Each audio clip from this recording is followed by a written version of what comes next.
കവിത അല്ല. രചന വള്ളത്തോൾ ശ്രീ നാരായണ മേനോൻ. ആലാപനം മുഹമ്മദ് ഷിബിൽ VP വീതനശ്ശേരി. നിർമ്മാണം റാസി ഡിജിറ്റൽ ഹബ്, ഇമാം റാസി അക്കാദമി, വണ്ടൂർ. കയൽ ചുവട്ടിലിത്തിരി ഒന്നു തൊട്ടാൽ മുഴുക്ക പൊള്ളിപ്പോമെരി മണൽപ്പുറം. തലയ്ക്കുമീതയോ കമിഴ്ന്നു നിന്നു തീ, ഒളിവയിൽ തൂകും നപോനെരുപ്പോടും. അരയിൽ തൂക്കിയൊരുടവാളാകുന്ന പരിജനത്തോടൊത്തൊരു നാളിൽ മുന്നം മനോജ്ഞവും പുണ്യായതനവുമായ മദീനാക്കു പോകും മുഹമ്മദു നബി. പ്രവാചക തിരുമേനി സ്വല്ലല്ലാഹു അലൈഹി വസല്ലമ തങ്ങൾ ഒരു യാത്രക്കിടയിൽ മരത്തണലിൽ വിശ്രമിക്കാനിറങ്ങിയതും അന്നേരം ഒരാൾ വന്ന് നബിയുടെ വാൾ കൈക്കലാക്കി താങ്കളെ ആരു രക്ഷിക്കുമെന്ന് ചോദിക്കുമ്പോൾ അല്ലാഹ് എന്ന് അവിടുന്ന് പ്രതിവചിക്കുകയും അതിൻ്റെ ശക്തിയിൽ അയാളുടെ കയ്യിൽ നിന്നും ആ വാൾ ഉതിർന്നു വീഴുകയും ചെയ്യുകയുണ്ടായി.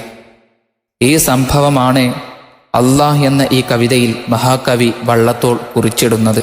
കാൽച്ചുവട്ടിൽ തൊട്ടാൽ പോലും ശരീരം മുഴുവൻ പൊള്ളുമാർ ചൂടാണ് മണൽപ്പുറത്തിന്.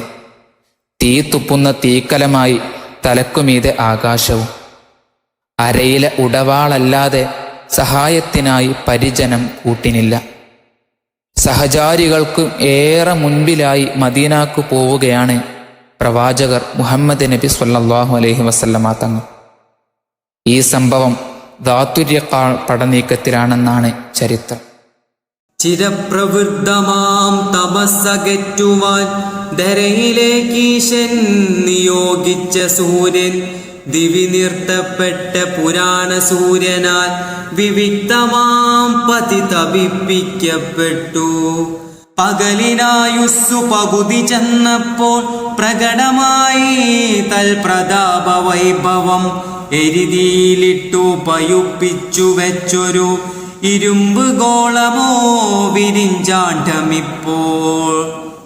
പരമേശനതി തയമ്പു പൊങ്ങിയ വിരിനെറ്റിന്മേൽ വിയർപ്പു മുത്തുമായി ഒരു പാദപത്ത ശരണം പ്രാപിച്ചാൻ ഒരു തണൽ തപ്തർ കുതകുമിപ്പാന്തൻ.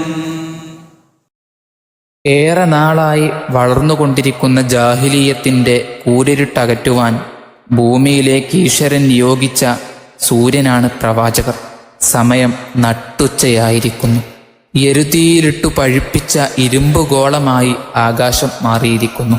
പരമേശ്വരന് നിസ്കരിച്ചു വണങ്ങി തഴമ്പ് പൊട്ടിയ നെറ്റിയിന്മേൽ പൊടിയുന്ന വിയർപ്പു കണങ്ങളുമായി താപത്തിൽ പുളയുന്നവർക്ക് വലിയ തണലേകുന്ന ആ സൂര്യൻ ഒരു മരത്തണലിൽ ശരണം പ്രാപിച്ചു.